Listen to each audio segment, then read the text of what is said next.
Descomplicando a Ortopedia com o Dr. Tiago Secundino.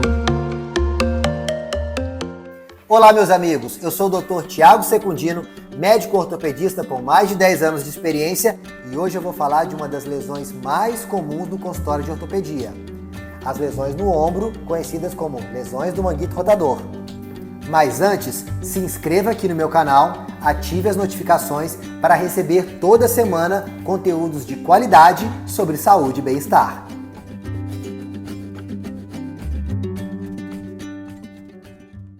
O que é o manguito rotador? O manguito rotador é um conjunto de 4 músculos que se originam na escápula, cujos tendões envolvem o ombro e são importantes para sua estabilidade e movimentação adequada.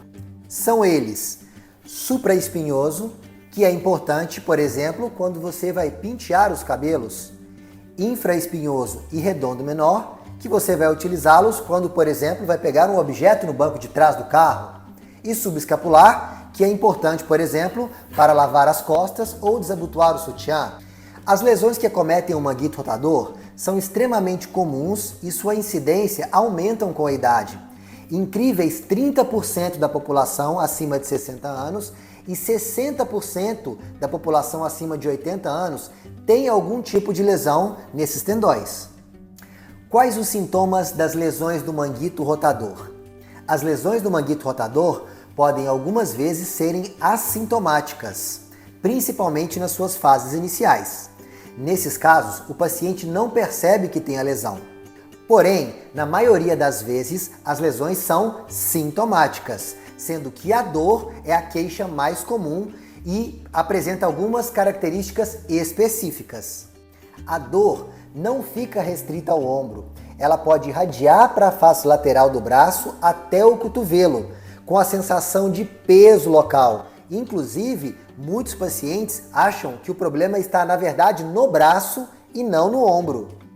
Muitos pacientes se queixam de uma piora importante da dor à noite, com dificuldade de encontrar uma posição para poder dormir, prejudicando a qualidade do sono. Isso acontece porque, durante o dia, de pé, com o peso do braço, traciona-se as estruturas cápsulo-ligamentares, aumentando o espaço articular. À noite, quando deitamos, pela falta da ação da gravidade, tracionando o braço, o espaço articular é diminuído, comprimindo as estruturas articulares inflamadas, causando mais dor. Outro sintoma das lesões do manguito rotador é a redução da mobilidade, com dificuldade, por exemplo, de pegar objetos em prateleiras, pendurar a roupa em um cabide ou, por exemplo, ficar muito tempo com o braço ao volante. Em casos mais avançados, o paciente pode perder a capacidade de erguer o braço acima do nível do ombro sem ajuda, condição conhecida como pseudoparalisia. Essa situação é muito comum em lesões maciças. Uma curiosidade sobre as lesões do manguito rotador é que a intensidade dos sintomas não necessariamente tem a ver com o tamanho da lesão, mas sim com o grau de instabilidade, inflamação ou com o crescimento da lesão. Por exemplo, lesões grandes, mas estáveis e pouco inflamadas podem doer menos do que pequenas lesões instáveis e com crescimento contínuo. Quais são as causas dessas lesões? São 5 as principais causas que vão contribuir para as lesões do manguito rotador. 1. Fatores genéticos. São as características herdadas dos nossos pais e avós, e já nascemos com elas. 2. Fatores mecânicos, quando há um atrito dos tendões do manguito rotador com as estruturas ósseas ou ligamentares ao seu redor, por algum esporão ou desequilíbrios musculares. 3. Fatores ambientais, como o envelhecimento, movimentos repetitivos ao longo da vida, tabagismo e diabetes. 4. Fatores intrínsecos, como baixa irrigação sanguínea nos tendões e processos inflamatórios, como nas artrites. 5. Fatores traumáticos, que são as fraturas, luxações ou qualquer trauma que podem causar uma lesão no manguito rotador ou mesmo piorar as lesões existentes. E quais são os tipos de lesões do manguito rotador? As lesões parciais, quando parte do tendão ainda está inserido no osso.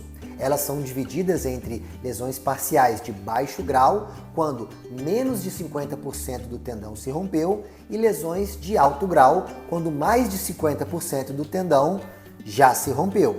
Lesão completa ou transfixante. Nesse caso, o tendão se desprendeu completamente do osso e precisamos avaliar a sua extensão, o grau de retração, o grau de atrofia e degeneração do tendão.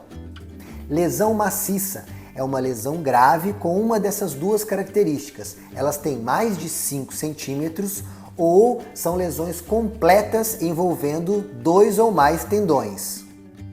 Lesão irreparável é uma lesão muito grave em que, devido às suas características de tamanho, grau de retração, atrofia muscular e degeneração, não é mais passível de ser reparada.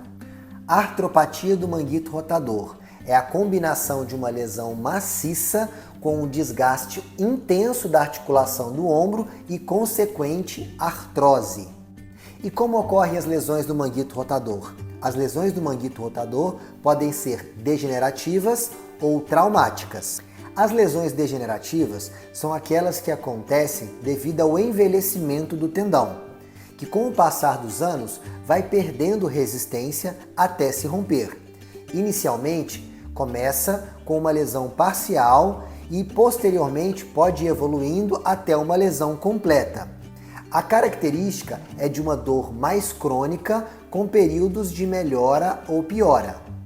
As lesões traumáticas costumam acontecer após uma ruptura abrupta do tendão causada por algum trauma, como por exemplo, uma queda da própria altura. Nesses casos, a dor é mais aguda e tende a ser mais intensa. Em ambos os casos, o tendão mais acometido é o tendão do supraespinhoso.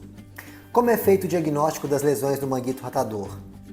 A coleta da história clínica do paciente e um exame físico detalhado é fundamental não apenas para o diagnóstico, mas também para a escolha do tratamento adequado. A ultrassonografia é um exame barato, não invasivo e eficaz. Porém, ela tem a desvantagem de não avaliar precisamente o tamanho e a retração do tendão e nem conseguir avaliar o grau de atrofia muscular, além de ser operador dependente. A ressonância magnética é o exame mais preciso para avaliar as características das lesões do manguito rotador, como por exemplo a sua extensão, o grau de retração, a qualidade do tendão remanescente e também o grau de degeneração gordurosa dos ventres musculares do manguito rotador. Como tratamos as lesões do manguito rotador? Didaticamente, separamos os pacientes com lesões do manguito rotador em 3 grandes grupos. No grupo 1, são os pacientes que não têm risco de desenvolver alterações irreversíveis no futuro próximo com o tratamento não cirúrgico.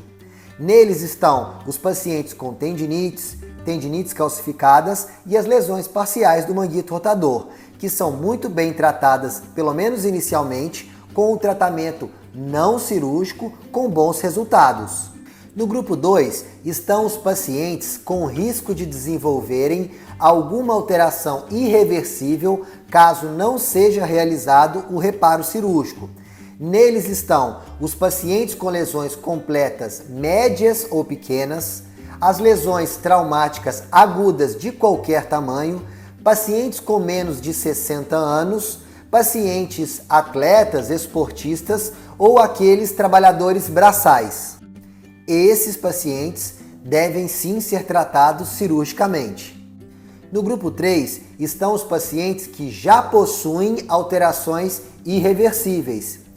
Nesse grupo estão, em sua maioria, pacientes com mais de 70 anos, portadores de lesões crônicas e, em sua maioria, são tratados não cirurgicamente. Nos casos em que, apesar da idade, o paciente é muito ativo, porém apresenta-se com uma dor e limitação muito extensa, podemos pensar em procedimentos de salvação, como próteses ou transferências musculares. Dr. Tiago Secundino. Viva bem, viva em movimento.